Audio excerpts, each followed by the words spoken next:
ICBS News. I don't know what you see, but we brought it to you first.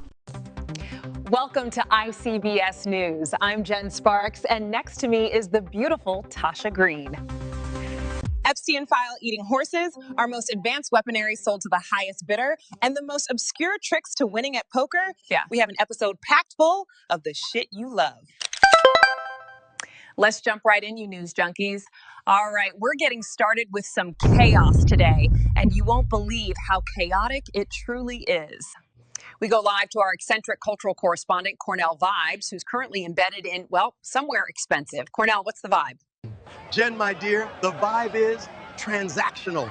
We're at the inaugural central role in remaking the Middle East auction. Think Sotheby's, but with significantly more geopolitical baggage and less ethical overhead. I'm told past indiscretions are not just forgiven, Jen, they're practically encouraged if your bid includes enough F-35 and, of course, the world's fastest chips. It's a loyalty program, really, for America. I like these fighters. Ah, sir, a fine choice. But for bid placement, you want the gentleman in the patriotic clown suit. A patriotic clown suit?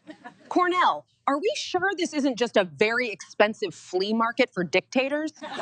Because it sounds like the human rights package is strictly an upsell, not necessarily standard. Precisely. Basic gets you a strongly worded letter, Plus offers a stern look from a junior attaché, and Deluxe ensures no one mentions anything at a G7 summit. It's a spectrum of silence. The beauty is, everyone wins. America gets its chips and jets, aspiring regional powers get, well, a central role. Terms and conditions apply, of course, including waiving all common sense.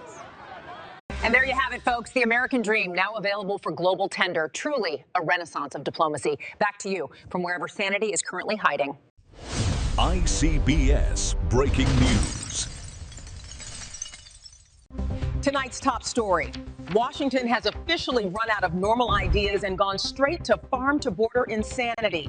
Yep, you heard me. Because of something officials are calling the Great Cow Migration, the government now wants certain cows to cross the border with human migrants.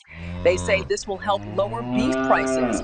We're even hearing that groups of these cows are crossing together like their own little caravans. Maybe they want better grass, maybe better health care. Who knows? People close to the administration quoted Besant today saying, if every steer pays a toll, the price comes back to you, the consumer. It's a brilliant new take on economics. In this system, the toll is basically paid by anyone who eats steak.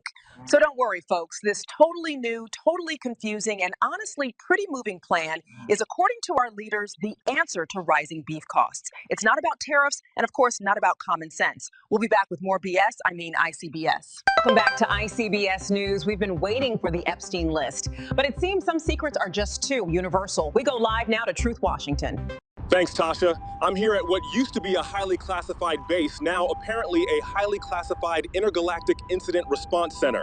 Sources tell us the much-anticipated Epstein list, containing names of high-profile individuals, was just about to drop. It was intercepted by an advanced extraterrestrial civilization. Sir, can you confirm these reports? That aliens have seized the Epstein list, and why? We can confirm that certain sensitive data packets were rerouted. Our galactic partners determined the contents posed an existential threat to universal stability. Yes. They felt this list would be the equivalent of a galactic reply all to an email no one wanted to read. We are doing everything to get the right people involved, namely the ones who didn't make the list. So the aliens thought it was too embarrassing for us. Not just for the people on it, but for all of us, globally, intergalactically. Their words, not mine. Earth's got enough problems explaining reality TV. This would make us look like the galactic Florida. Listen, Earthling, you want to keep your internal organs where they are. You keep this quiet. Nobody needs to know how truly messy your species is. It complicates our tourism brochures. Got it? Oh, I got it. Well, Tasha, it seems the truth is out there, but it's been redacted by beings from beyond the stars. Apparently, some secrets are just too hot for any planet. Truth Washington, ICBS News, trying to avoid being probed. If I told you I wasn't scared, truth would be lying. Back to you. Well, Truth, thank you for that. I'd be happy to spill the beans if your alien friend wants to come talk to me. Girl, stop. We're going to take a commercial break, so don't go anywhere.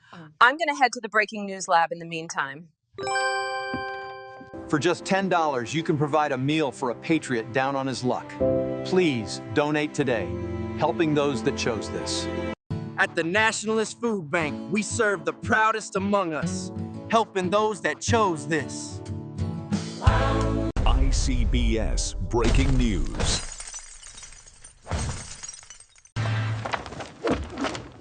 All right, buckle up, America, because you are not going to believe the excuse that just galloped out of the White House. Forget the dog eating your homework. We've officially upgraded to a horse eating the Epstein files. Yes, you heard that right, folks. Not a horse. The horse. Bubba. Apparently, Bubba, a steadfast and loyal equine companion, developed an insatiable appetite for classified documents, specifically the Epstein files. Now, officials are calling this a patriotic act, but let's be honest, folks, this wasn't bravery.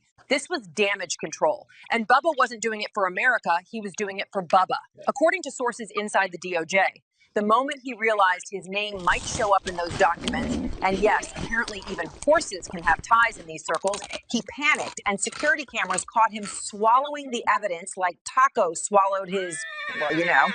And the panic didn't stop there. After devouring the paperwork, Bubba reportedly tried to flee to Venezuela. Witnesses say he boarded a rickety fishing boat, and tragically, in a way that conveniently ends all questions, the boat was blown up by a U.S. drone that allegedly mistook it for a narcotics vessel. Definitely not the neatest end to a loose end that ever loose-ended. So to recap, a horse eats the Epstein files to keep himself off the hook. Said horse panics, flees toward a socialist hideout. Said horse is blown up by our own military in what officials swear was a mix-up. And now the White House wants to paint Bubba as a fallen hero instead of a frightened four-legged witness trying to save his own tail. Honestly, it's the most believable cover story they've given us all year, which tells you everything you need to know. We'll return. Good evening, ICBS viewers. Tonight, a groundbreaking study reveals the true Achilles heel of high-stakes poker. And spoiler alert, it's not mob trick contacts. Shocking, I know. My money was on the tiny earpieces whispering psychic predictions. Apparently, the Institute of Obvious Observations, funded by the suspiciously named Big Slick LLC, has concluded that your average Joe's inability to act normal when holding a royal flush is far more damning than any fancy gadgetry. So, less about sophisticated criminal enterprises, more about Dave from accounting hyperventilating into his chips. Got it. For the on-the-ground scoop, we go now to Real Deal Richards, who's live from, well, it looks like a dimly lit alley. Real deal? Yeah. Thanks, Jen. I'm here, where the shadows meet. Well, more shadows. And speaking of telling signs, Marcus, quick question. You ever accidentally, flex a little too hard when you've got a pair of aces up your sleeve? Hypothetically, of course. I just stick to dunks, man. See, even the pros know it's all in the subtle cues, or the not-so-subtle ones. Back to you, Jen. Hypothetically, real deal, real smooth. Yeah. He's trying to make face cards sound less like blatant cheating and more like advanced body language. Yeah. Referring back to the study, the study's lead, Dr. R. Piffle, noted you could wear fireworks in your eyes, but if you get heart palpitations every time you see an ace, you're toast. So the mob's big secret weapon isn't technology, it's just hoping their guy isn't a terrible actor. Yeah, indeed. Perhaps their next study will confirm that robbing a bank in a clown suit is still less conspicuous than leaving your car keys in the vault. We'll be right back. That's all for today, and thanks for watching. Leave us a comment and tell us what you thought of today's show and what stories you'd like us to cover. Girl, you ready? Let's go. Yeah, let's go. You thought we forgot? This was some bullshit. Hey, everyone. Truth Washington here. If you like what you saw, do me a favor, smack that like and subscribe button, and we'll keep you notified when we drop more news. I told you to be quiet, Earthling. Now come here. Stay away from me. This is some bullshit.